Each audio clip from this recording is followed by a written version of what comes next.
आमचा विश्वास, आमची बातमी. आणि 2025 मध्ये पुलाखालून बरंच पाणी वाहून गेलं. तसं म्हटलं तर 2019 वर पण बोलायला हवं. 2019ला काय झालं? 2014 साली भारतीय जनता पक्षाचे वरिष्ठ नेते दिल्लीतून त्यांचा कार्यक्रम घेऊन आले होते युती तोडायची. हे त्यांचं ठरलं होतं युती तोडायची. चर्चेचं फक्त गुराळ सुरू होतं. माननीय बाळासाहेब ठाकरे नव्हते, हयात नव्हते. याचा फायदा घ्यावा, पहा आम्ही काय म्हणतोय ते. आणि या निमित्तानं शिवसेनेला आपण संपवावं ही त्यांचं एक धोरण होतं, योजना होती. जरी हिंदुत्ववादी वगैरे हे लोक असले दाखवत होते, तरी शिवसेना संपवण्याचं फरमान घेऊन त्यांचे वरिष्ठ नेते दिल्लीतून इथे आले. चर्चेचे गुराळ घालत बसले शेवटपर्यंत. 147, 151 हा आकडा सोडून घे. पण भारतीय जनता पक्षाला जेव्हा पोस्टर लावायला महाराष्ट्रात माणसं नव्हती, तेव्हा गावागावामध्ये या भारतीय जनता पक्षाला आम्ही खांद्यावर घेऊन फिरवलं, हिंदुत्ववादी मिरवलं. पार्ट्याच्या पोटनिवडणुकीनंतर, शिवसेनेच्या विजयानंतर भारतीय जनता पक्षाला साक्षात्कार झाला की महाराष्ट्रात शिवसेना आणि हिंदुहृदय सम्राट बाळासाहेब ठाकरे आपल्याबरोबर असतील तरच या देशामध्ये आपण हिंदुत्वाचा प्रखर प्रचार करू शकतो. आणि म्हणून ते शिवसेनेच्या जवळ आले. हिंदुहृदय सम्राट हे महान हृदयाचे नेते होते. त्यांनी सांगितलं की मतांची विभागणी नको, हिंदुत्वाच्या नावावरती आपण एकत्र काम केलं पाहिजे. बाबरी प्रकरणानंतर, म्हणजे अयोध्येच्या राम मंदिराच्या आंदोलनानंतर आम्ही संपूर्ण देशामध्ये निवडणुका लढणार. हिंदुहृदय सम्राट शिवसेना प्रमुखाच्या नावाची एक लाट निर्माण झाली, शिवसेनेच्या नावाचे एक तुफान निर्माण झाले. आणि आम्ही उत्तर प्रदेश, राजस्थान, मध्य प्रदेश, गुजरात अशा हिंदी भाषिक पट्ट्यामध्ये 60 ते 65 जागा लढायचं आमचं नक्की होतं. आणि आम्हाला खात्री होती तेव्हा आमच्या किमान 40 जागा निवडून आल्या असत्या या लाटेमध्ये लोकसभेला. आणि आमची तयारी सुरू असतानाच हे जेव्हा आम्ही जाहीर केलं तेव्हा भारतीय जनता पक्षाचे धाबे दणाणले. अटलजींचा फोन आला बाळासाहेब, आणि अटलजींनी बाळासाहेबांना सांगितलं की बाळासाहेब आप चुनाव लड़ रहे हो और उससे भारतीय जनता पार्टी को नुकसान हो सकता है, हिंदुत्व की ओर बिखर जाएगी और बीजेपी हार जाएगी, कांग्रेस को फायदा होगा. तो मैं आपसे विनंती करता हूं कि आप कृपया आपके उमेदवार पीछे. परत म्हणतो बाळासाहेब महान हृदयाचे माणूस.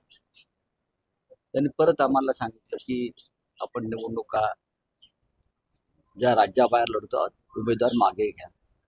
अटलजींचा फोन होता, त्यांचं असं म्हणणं आहे, आपण त्यांचा सन्मान राखला. ते राष्ट्रीय स्तरावरती आम्हीच होतो, पण आम्ही यात त्याग केला प्रत्येक वेळी. 2014 एका जागी 72 तास मी होतो त्याच्यात. ओम माथुर तेव्हा त्यांचे प्रभारी होते. आणि आम्ही हा सगळा कार्यक्रम आणि हा सगळा खेळ पाहत होतो. पण मी एक नक्कीच सांग की देवेंद्र फडणवीस हे कोणत्याही परिस्थितीमध्ये शिवसेना भाजपची युती तुटू नये या मताचे होते. हे मी तुम्हाला अगदी प्रामाणिकपणे सांगतो. तेव्हा युती तुटल्यासंदर्भात करण्यासंदर्भात त्यांची भूमिका ही सकारात्मक होती. पण तरीही भारतीय जनता पक्षाचा वरून जो कार्यक्रम आला होता त्यानुसार युती ती तुटली.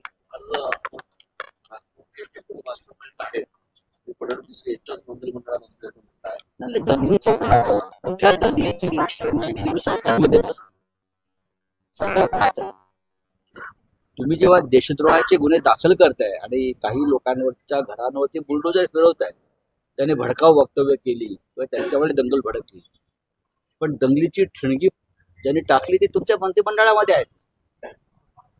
तुम्ही जर निष्पक्ष राज्यकर्ते असाल तुम्ही छत्रपती शिवरायांचं नाव सांगत असाल तर छत्रपतींनी प्रजेला त्रास देणाऱ्या त्यांच्या नातेवाईकांनाही सोडलं नाही आणि सहकाऱ्यांनाही सोडलं नाही.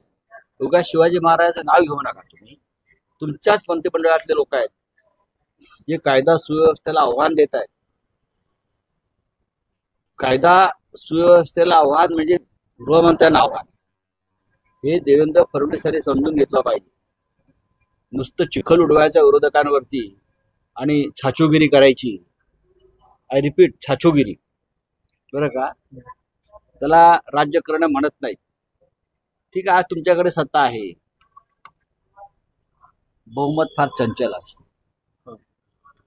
मी वारंवार नेहमी सांगतो, बहुमत हे फार चंचल असतं. कधी सरकेल इकडे तिकडे, तेव्हा मग तुम्हाला कळेल आपण काय चुका केल्या. 5 वर्ष काही संधी नाही असं कोण म्हणतं? मी फार सकारात्मक माणूस. मी बाळासाहेब ठाकरेंबरोबर काम केलेला माणूस, शेवटचा मालुसर आहे. मी फार सकारात्मक आहे. कुणाल सोबतचे फोटो काल विरोधकांनी दाखवले. कोणाचे? माझे हो, आहेत ना.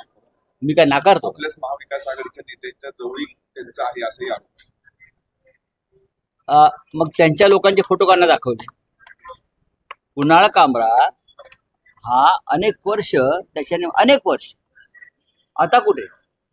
कुणाल कामरा या क्षेत्रात नवीन आला तेव्हापासून त्यांनी काँग्रेस पक्षावर सुद्धा त्या काळातल्या मनमोहन सिंग असतील किंवा सोनिया गांधी असतील त्यांच्यावर सुद्धा अशा प्रकारचे शो केलेले आहेत. आणि त्यांच्या शो ना तो जे काल हॅबिटेट नावाचं ते काल तोडलं. मला जातो अशा शो ना. मी अभिव्यक्ती स्वतः, माझ्यावर टीका करतात ना हे लोक सगळे, मी ती सहन करतो. काल त्यांचा तो स्टुडिओ किंवा त्यांचं ते एक व्यासपीठ तोडलं, अनधिकृत वगैरे दाखवून. इतक्या वर्षानं तुम्हाला तुमच्यावर टीका केल्यावर साक्षात्कार झाला का?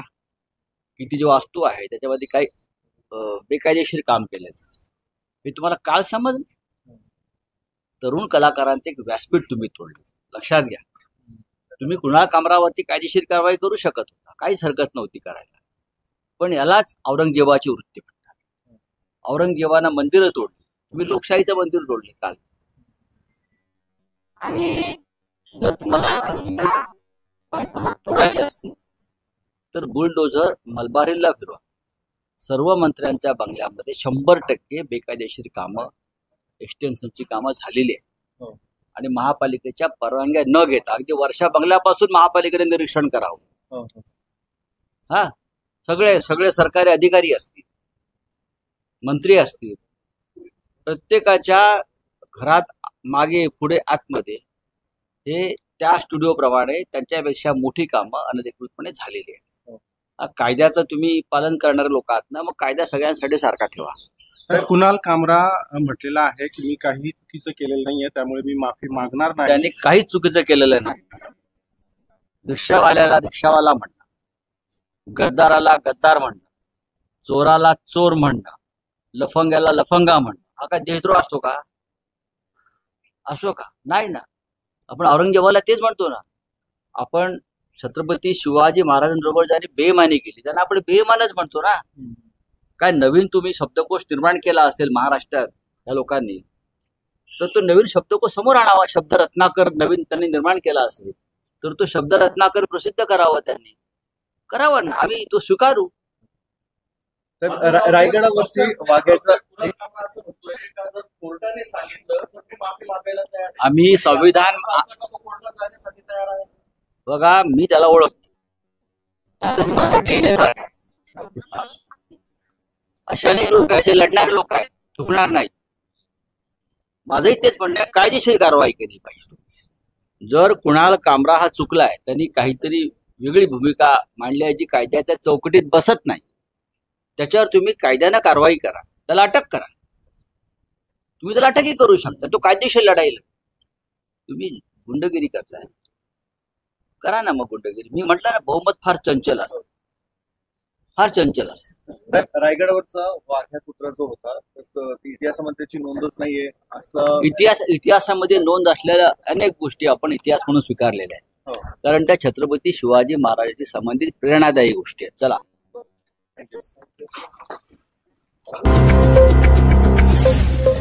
आपलं शासन, तुमचा विश्वास, आमची बातमी.